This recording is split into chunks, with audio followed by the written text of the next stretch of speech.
Welcome back, everybody, to another episode of Rawstocks. This is Rustic.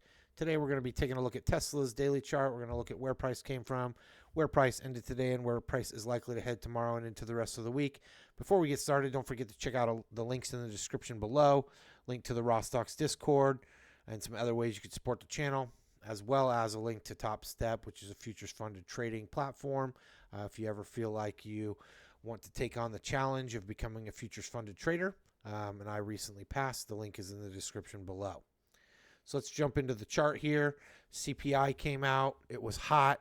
We got a pre-market sell-off. We got a sell-off into the day, late day. But before we sold off, right, we had an open. We had a run up, basically closed the gap. You can see these equal wicks right here. Ultimately sold down deep, right, and then we rebounded into the end of the day. Now, what is going on? This looks awfully bearish, but I'm not so sold on the fact that we might be going lower. Possibly a little bit, but not entirely, and I'm going to tell you why. Okay, what I'm seeing here is I see a bottom, right, a bounce, and then I see a run on liquidity where we stole the stops, had this bullish engulfing candle, ran up, failed to deliver on the old high, so we recycle back down. We're looking at high time frame liquidity targets, right? From swing low to swing high. Swing high right there. We've traded down to the optimal trade entry range, not precisely to the level. So nothing says we might not come back down, draw a little bit down deeper to the 70.5. But previous times when we've dropped down, we haven't made it all the way to the 70.5. We did make it to the 62, right? We got a 61.8 level here, but I'm sure that little wick here hit 62. And that brings us into optimal trade entry range on the daily chart. Right here in the orange box, we also have an inverted fair value gap on the 4-hour time frame, and we've been talking about that all week. And we drew down into that inverted fair value gap last Wednesday. And now today we've drawn back down into it. We talked about the possibility of drawing down, setting up something that looks like an inverted head and shoulders. So we can take a look at that pattern here, right? Left shoulder, head, right shoulder, right? And that would bring us back up somewhere into this fair value gap on the weekly time frame. Also back up to this gap fill. And we've been talking about that all week. It's pretty clean, not perfect. We'd like to see this be a perfectly level line with equal highs, right? But either way, it looks pretty good. Shoulders are fairly symmetrical. Pattern itself looks fairly symmetrical. So it's not a bad look for an inverted head and shoulders. We will get confirmation tomorrow. We'll see if we trade down a little bit deeper into optimal trade entry. But I do like the fact, and I said it in the Discord, that I don't like if we close below the fair value gap lower boundary, the inverted fair value gap. And then sure enough, we rallied up into the end of the day, and we left this inverted fair value gap open. Now, again, we're on a daily time frame. Sometimes price moves slow, but we'll be watching now to see if we get some kind of further continuation, right? We already failed to deliver. We drew down to liquidity. Next move up is going to take us into this fair value gap, right? So that's the bull case scenario. We're going to take out the high. We're going to get a change of character here in these old peaks, and then we're going to draw on the weekly liquidity on the buy side here, right? Now, alternatively, maybe this failed to deliver holds, and we see price continue to sell down, bounce up a little bit, and then pop back down for a new lower low.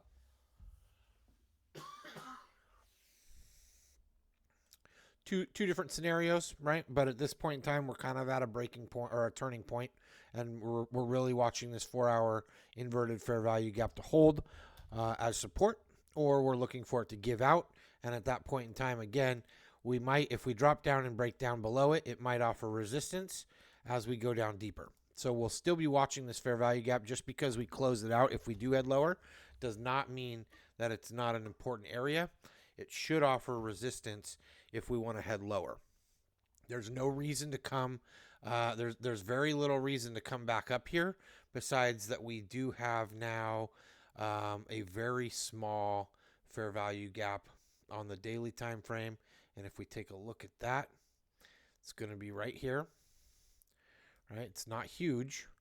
And so we also, I mean, third scenario, I suppose, is what you could call this one, is that we pop back up only into the, the 187 to 189 and a half, maybe 190 range, right? Maybe wick through it, find resistance there, come back down, right? And see if we can attack maybe this breakout candle or the low here. And see where we end up finding support, right? It could just be that we come back down all the way to the 70 and a half and the trade's still open to go higher like that. Either any of those scenarios are possible. I'd say, scenario 1 or 2 would be more likely than this one here. But we'll just have to keep watching and see what happens.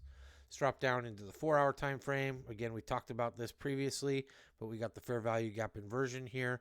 Right, as you can see, every time we tried to draw down, we couldn't close below it. We ended up settling inside that fair value gap.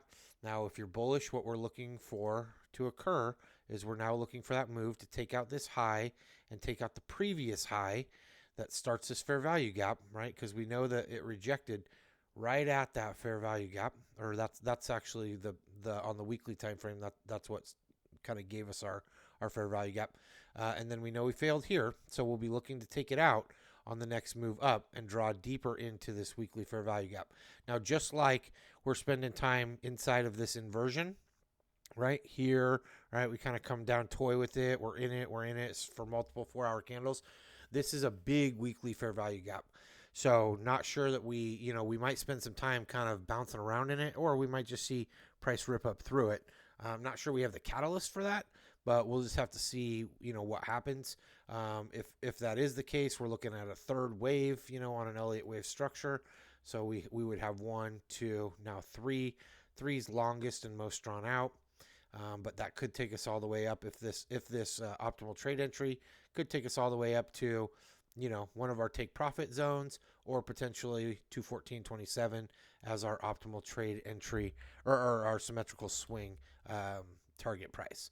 Right, and that would bring us kind of back up near this consolidation range. We'd probably find some kind of resistance up here, but again, we're not anywhere close to there right now. We just need to see, do we hold the optimal trade entry and the inverted fair value gap on the 4-hour time frame.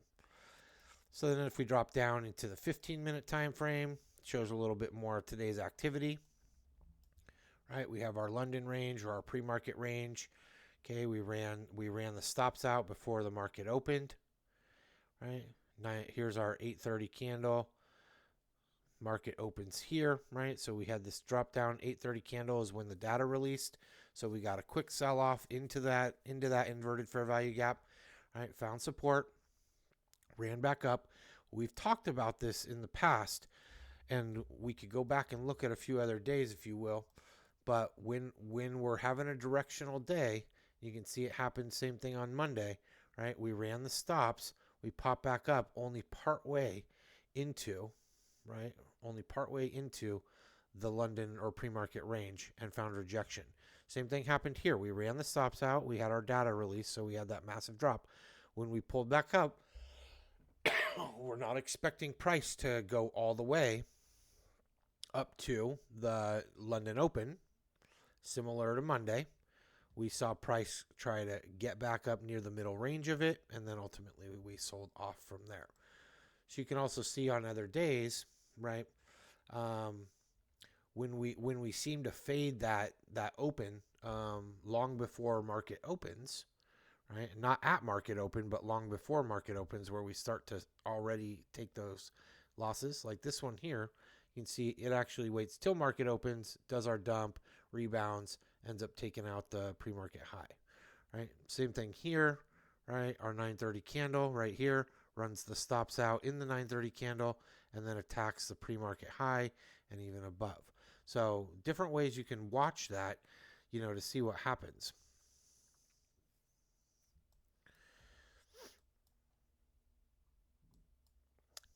Looking again at the rest of the price today, ultimately, like I said, we came up to the middle. We just faded down. Now we found ourselves in after hours. We found some life near the end of the trading day, and then we just kind of stayed stagnant. Last thing we're going to do is look at the 1 minute chart and see any smart money concept setups that might have appeared today.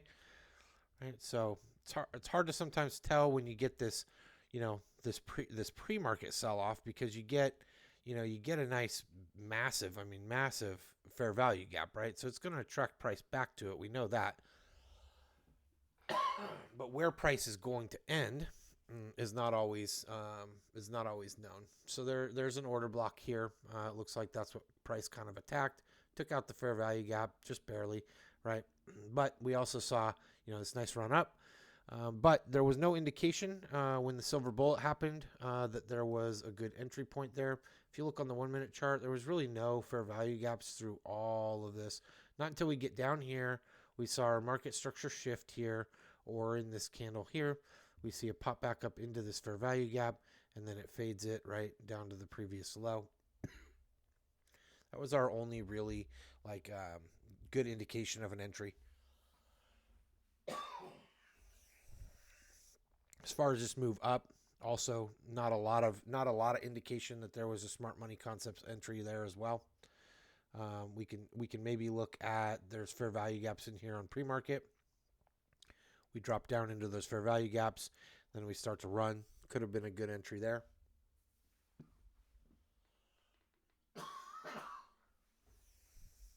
But that's really about all we got. And then, again, it just fades out. Lunch traded sideways. There wasn't a lot of really good looking entries as far as smart money concepts go. Could also have dropped into the 5 minute chart, and then let's just see if there's any. We've been talking about inverted fair value gaps as well. So I don't see anything particularly, because this was a giant fair value gap, right? And so it doesn't invert because it actually on the 5 minute chart does not close above. And so on the 5 minute chart, you don't see any real good smart money entries either. One thing that sticks out to me is during the silver bullet, you do get, a fair value gap here. We pop back up. Could have taken the short there.